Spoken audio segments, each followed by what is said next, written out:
welcome back to my channel.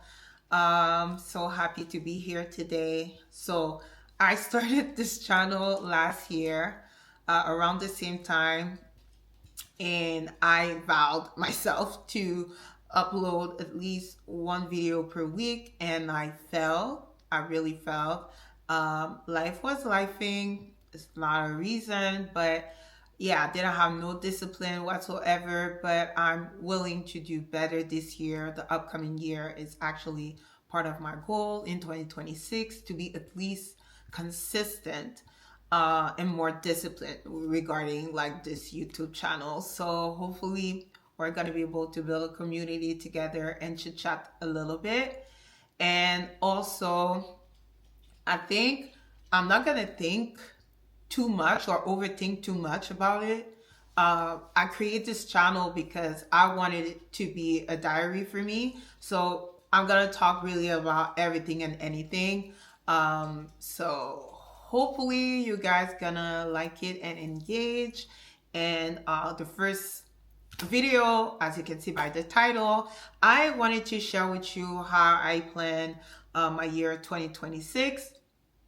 I will have to say that for the year when I really take time to plan my year, even though it's not like everything, like every detail, it really helped me achieve my goal. So we'll go over what I do personally in order to plan the upcoming year. And if you have other tips also, or advice, or things that work for you, please feel free to share.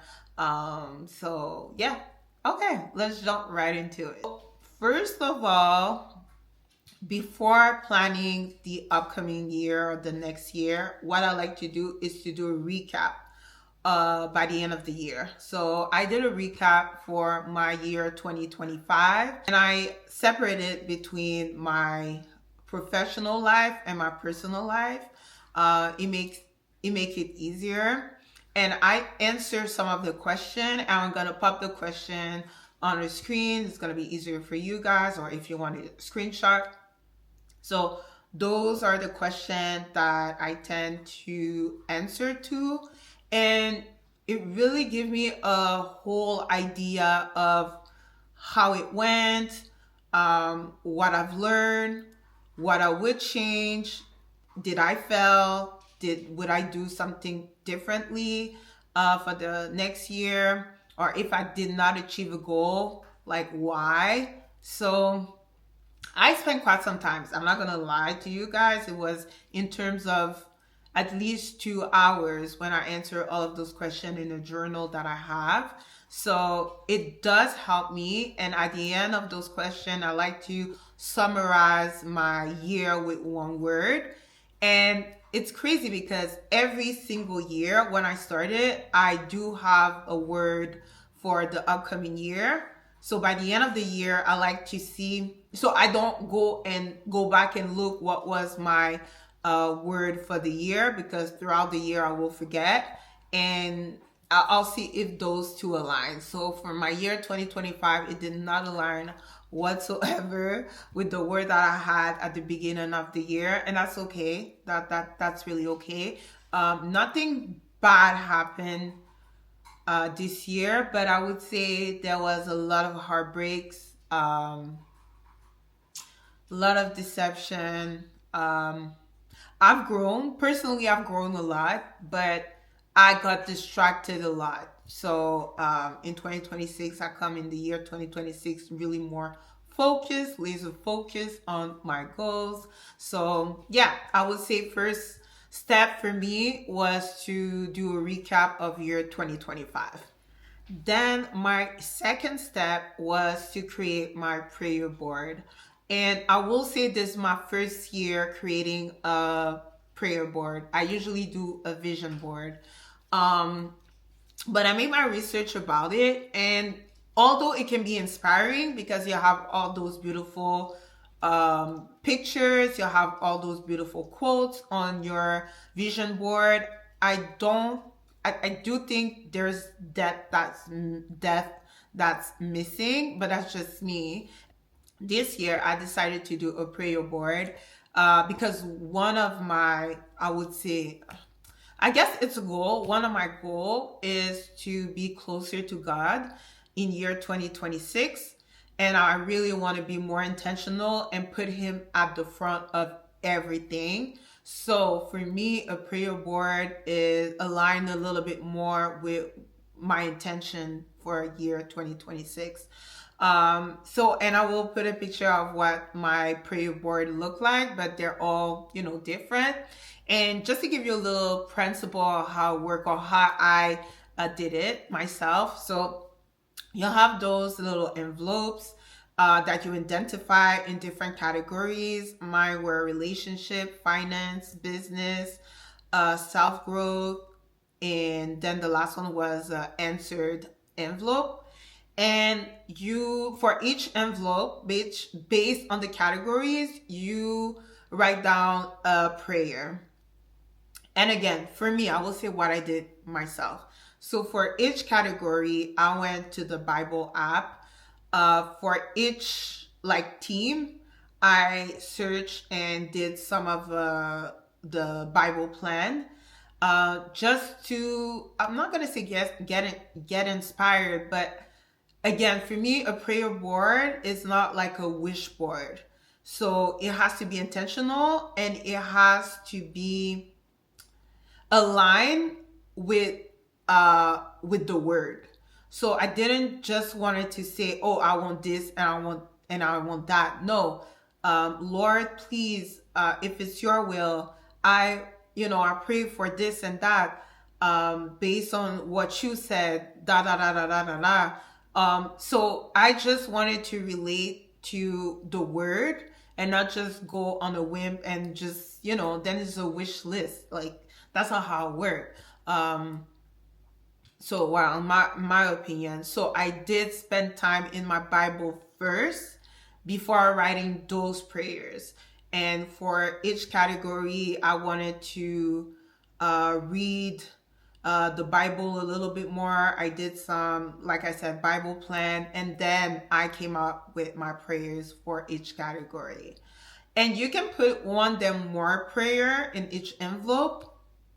I think for my business, I have two, but then for my relationship, I have one. Self growth, I have two, and then what's the other one? Oh yes, finance. I think I have two also.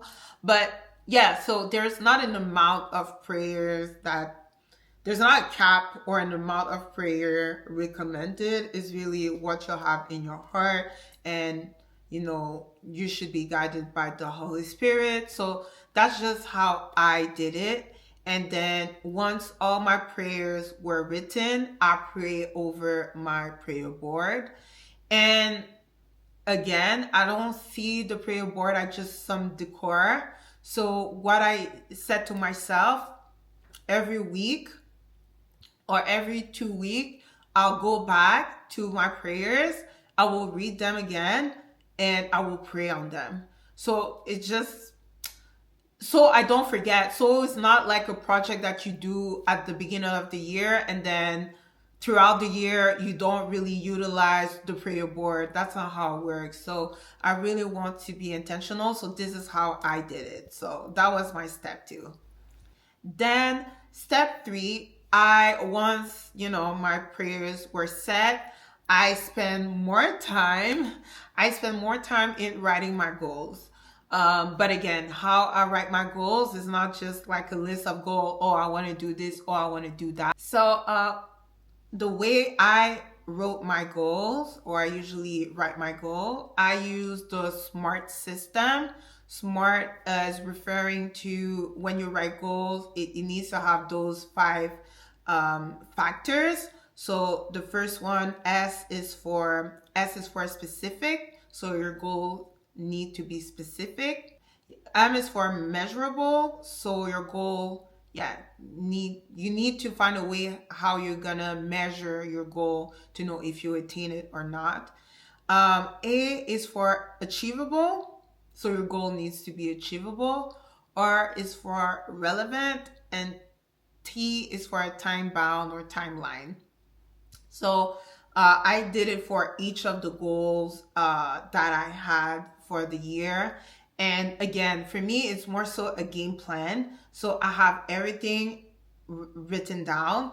It's easy for me to go back to it from time to time. I'm going to do it like a monthly thing where I can measure where I'm at, or did I do what I said I would do. So again, I don't have 6, 8 goals. If I'm being honest, I have things that I want to do, and I'm gonna talk to you in if that's gonna be my next point. But in terms of goals, your goals should be measured by those 5 factors. So if you cannot answer to those 5 factors, then probably it's not a goal.